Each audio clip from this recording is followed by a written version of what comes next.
Okay, evening ladies and gentlemen. Just with my partner Brian Armatruder to talk about our awesome Fox Sports card tomorrow evening, the 25th, Thursday the 25th. Brian, I personally think that this is the best card I think you've ever put together, to be honest. What do you think?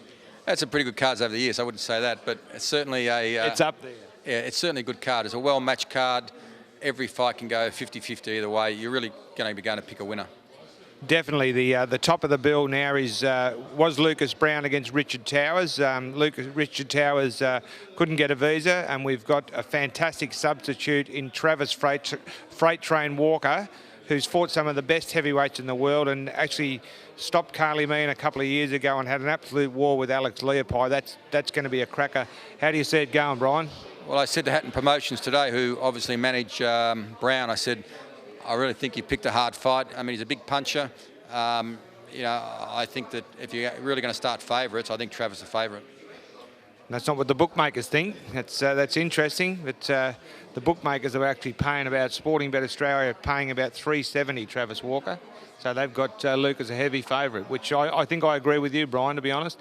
But the PABA light heavyweight title fight, Blake Caporello against Daniel McKinnon from New Zealand. That should be a cracking fight too. But Blake in great form, still undefeated, but big step up against a seasoned opponent in Daniel McKinnon. What do you think with that one, Brian? I think you've got to go with Blake. He's fought the best in Australia, the best in New Zealand. He's come every time he's come up. I think he's got to be favourite, but Daniel's dangerous. Daniel's now training with or managing by Kenny Ransfield, and he's had some great fighters, and he said he's in the best shape of his life. And I honestly think that Blake's the favourite, but once again, Daniel's certainly in there with a great chance. Yeah, I've got to agree with that. I think that'll be a great fight. Now, My Charge, who I manage, Jake Carr, taking a big step up in his 5th professional fight against the seasoned champion, defending his title, Serge Yannick, for the Australian super middleweight title. This is going to be a really interesting fight. A lot of people think I've picked this fight a bit too soon, but I think Jake's up to it. What's your thoughts, Brian? Yeah, it's a seasoned experience. Serge once again has fought everyone. He actually fought for a world title not many fights ago.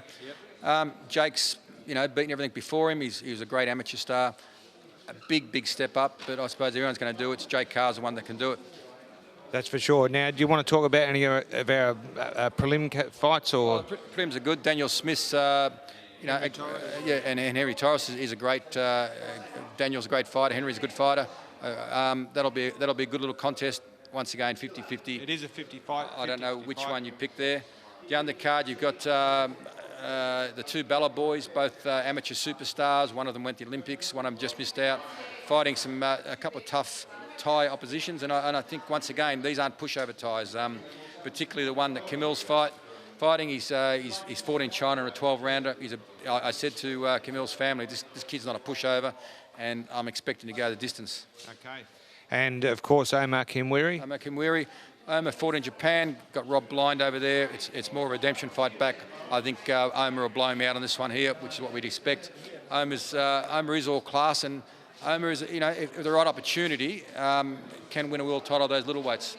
Got to agree with that, but overall, just like to wrap it up there, and I just think this has got to be one of the best Fox Sports cards we've put on. I think, Brian and I have, promoted some great shows. Brian's got to be the best matchmaker in Australia. Always comes up with something out of the box, and this one's something special. So tune in, it's going to be a great night. Well, I also want to say Brock Ellis helps out a lot with the matchmaking, so we've got to have a lot of credit for Brock, but look, I honestly think this will be a great card and one of the better ones we've done, and I think tomorrow night you'll see that. Undoubtedly. Thanks very much, Brian.